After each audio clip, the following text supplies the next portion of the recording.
Let's talk about a question that I think really defines the financial lives of so many of us, especially first-generation earners in India. It's this nagging question we've all asked ourselves, but, we were never really given the tools to answer it. You know the feeling, right? It's the first of the month, the salary hits your account, and you feel great. But then, fast forward to the end of the month, and you're just staring at your balance, asking this exact question. It honestly feels like the money just vanished into thin air, doesn't it? If that sounds familiar, you're going to want to stick around. Okay, now just look at this number for a second. 1.5 crore rupees. Before I even tell you what it means, just let that sink in. I mean, that is a life-changing amount of money. For most of us, that's freedom, that's security, that's being able to actually chase those big dreams we have.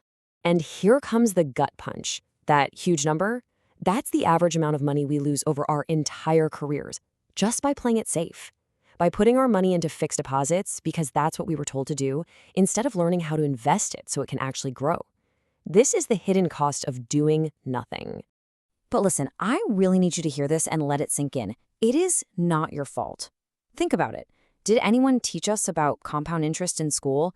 Did our parents, who were focused on just getting by, teach us about beating inflation? No. We've basically been sent out into this incredibly complex financial world with an old, incomplete map that was handed down to us. So to really understand why we make the choices we do, we've got to go deeper than just the numbers. We need to talk about something that a lot of us carry around without even knowing it. We need to talk about the inheritance of fear. This line right here, it's so powerful because for so many of us, it's just so true. Our parents' generation often came from a world of scarcity. For them, the name of the game wasn't building wealth, it was survival. It was about not losing money at any cost because a single loss could be devastating. And that whole mindset, which was born out of pure necessity and fear, well, it became our inheritance.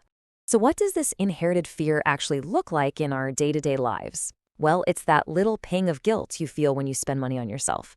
You know that feeling that's sometimes called the black tax, where you feel this constant pressure to send money home? It's when your salary looks great on paper, but you secretly know your net worth is in the negative because of all the debt. It's that paralyzing fear of the stock market because you heard a story about an uncle or friend who lost everything.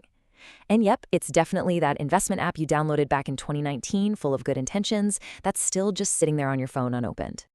All right, we've talked about the emotional toll of this fear. Now, let's get brutally honest about the financial cost.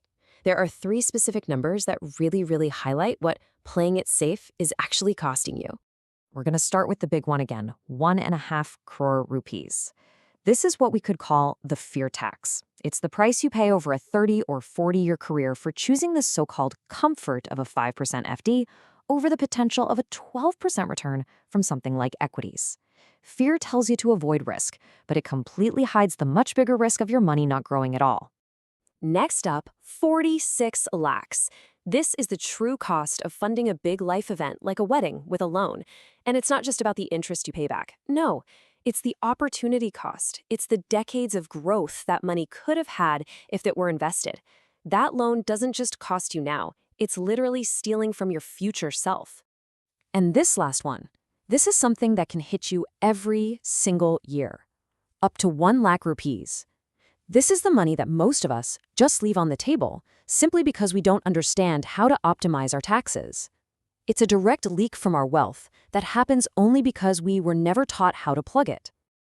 Okay, I know that was the bad news. The problems are real, the numbers are big. But the good news, the really good news, is that they are totally solvable. Your past doesn't have to dictate your future.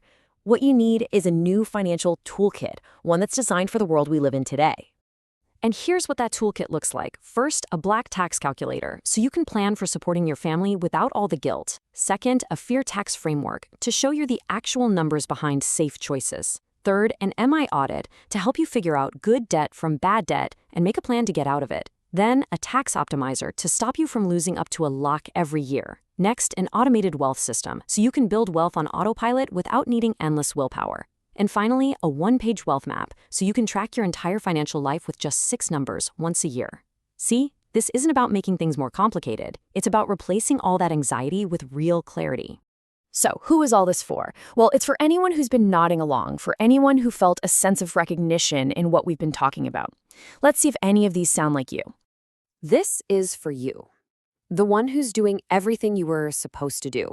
You got the great job, you're taking care of your family, but you look at your own future and all you see is a big question mark. You're just wondering, when is it my turn?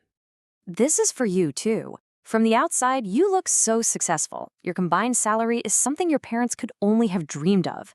But behind closed doors, you're just juggling loans and EMIs, and the math, it just isn't adding up.